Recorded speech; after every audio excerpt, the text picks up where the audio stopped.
Gravando? Estética, aula extra. Cena 1, take 2.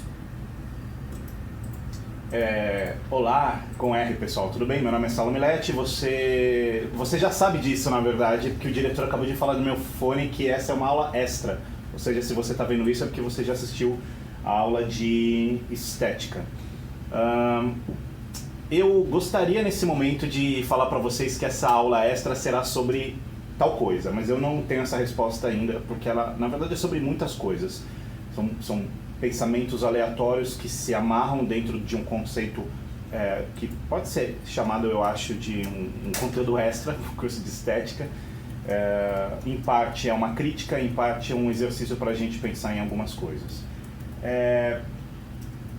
O primeiro degrau que eu quero tentar subir aqui é um degrau comportamental. E aí, analisando o tipo de comportamento que nós temos hoje e não só nós, mas o público, enfim, os nossos clientes, as pessoas com quem a gente tem que falar e, enfim, nossa família, o ser humano. A gente tem um acesso à informação e um acesso aos meios de uma maneira que nunca antes na história desse país aconteceu, certo? Então eu estou falando, obviamente, de ferramentas. E quando a gente fala sobre ferramentas que dão acesso a conteúdo, que dão acesso a que a gente possa propagar ideias e etc., isso daqui parece, obviamente, muito interessante. Por quê? Porque, principalmente, ficou muito mais fácil a gente conseguir compartilhar as nossas opiniões. Então, tudo que eu penso sobre determinada coisa, eu posso falar. Eu posso, por exemplo, criar hoje um canal no YouTube com a Kira e a gente vai fazer um box de delivery, por exemplo. Vamos ficar pedindo comida e a gente vai fazer sempre um box para avaliar como é o projeto de packaging. Por que não?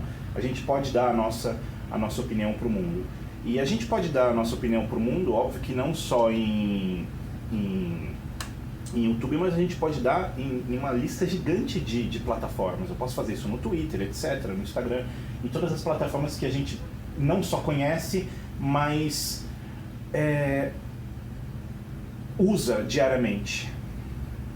Agora a gente precisa olhar isso aqui com um olhar mais crítico. E quando eu falo olhar de uma forma mais crítica, o primeiro ponto é: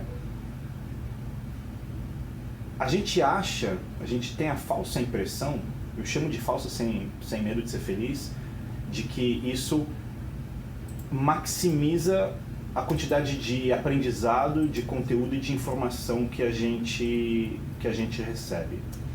Só que, na verdade, isso daqui maximiza outra coisa. Isso aqui, na verdade, maximiza justamente o oposto, que é uma espécie de denúncia da nossa falta de opinião sobre as coisas. E uma denúncia no sentido de que, no momento que a gente grava essa aula, por exemplo, o último blockbuster do cinema foi Vingadores, o Guerra Infinita. Legal, filme de super-herói, super-herói, como eu gosto de chamar. É tudo muito ótimo. Mas, por mais que quem produza negue isso, se a gente estivesse agora no debate e eu falasse isso, a pessoa certamente negaria, a gente sabe que não dá pra fugir, não dá pra negar. Todo mundo que liga a câmera e vai dar opinião sobre esse filme, antes de dar opinião sobre esse filme, fez o quê? Viu a opinião de outras pessoas. Leu alguns artigos, buscou conhecimento e informação de outras fontes, que buscaram de outras fontes e que buscaram de outras fontes, e no final das contas, parece que a gente sempre ouve os mesmos discursos, só que vindos de pessoas diferentes. A gente sempre ouve as mesmas piadas vindo de pessoas diferentes. A gente está no meio da Copa do Mundo de 2018, quando esse curso foi gravado. Eu ouvi 400 vezes de pessoas diferentes a piada: a Alemanha pegou a Lufthansa nas oitavas de final. Então, esse tipo de coisa acontece não só em piadinha, mas acontece também em conteúdo. Acontece também no tipo de informação que a gente encontra. A gente pode definir isso da seguinte maneira: a gente tem uma crítica meio pesada, mas a gente tem muita opinião sobre praticamente nada. Muita opinião sobre praticamente nada. Porque a gente está realmente viciado nessa ideia de que ferramentas nos elevam para um nível de inteligência maior. Não, na verdade não. Pior do que isso, quando a gente analisa uma rede de uma pessoa, então a gente pega um Instagram, por exemplo, e você olha as fotos daquela pessoa, aquilo ali também tem um discurso, e um discurso que tangibiliza esse usuário, tangibiliza você dentro de uma estética e um padrão de vida. E um padrão, quando eu falo, não é um padrão financeiro, a gente poderia caminhar para esse lado, mas não, é realmente um padrão do que é o mundo para você. E do que é o mundo para mim. Então, esse tipo de coisa, o tipo de material, de foto, de instante que você compartilha, define as características comportamentais e intelectuais que você tem perante a vida. E as pessoas passam a esperar esse tipo de coisa de você. Imagina que terrível é você pensar que uma rede social define quem você é. Você é definido por uma página do Instagram. Você é definido pela sua timeline do Facebook. É ainda pior do que isso. E ainda pior do que isso, porque cada pessoa tem uma janela diferente para o mundo. O mundo para mim é um, o mundo para vocês é outro, absolutamente diferente. Se a gente vai num museu e vê a mesma obra de arte, cada um vê com um olhar absolutamente diferente. A gente não vive coincidências nesse aspecto. A gente acha que vive coincidências, mas é tudo muito particular, é tudo muito pessoal. Só que o trânsito das relações no mundo com referências acontecendo o tempo inteiro, com uma inundação de conteúdo, uma inundação de opinião e uma conectividade gigantesca com as pessoas, deixa tudo causa um certo detrimento nas próprias relações. E quando eu falo de relação, obviamente eu estou falando de troca. E quando eu falo de troca, eu estou falando de estética. É uma troca de sentimentos e de impressões do mundo. Por que detrimento? Porque pensa o seguinte: se eu pegar meu celular agora e abrir o WhatsApp, é capaz que tenha, 5, 6 conversas acontecendo ao mesmo tempo. Talvez você tenha 20 conversas acontecendo ao mesmo tempo.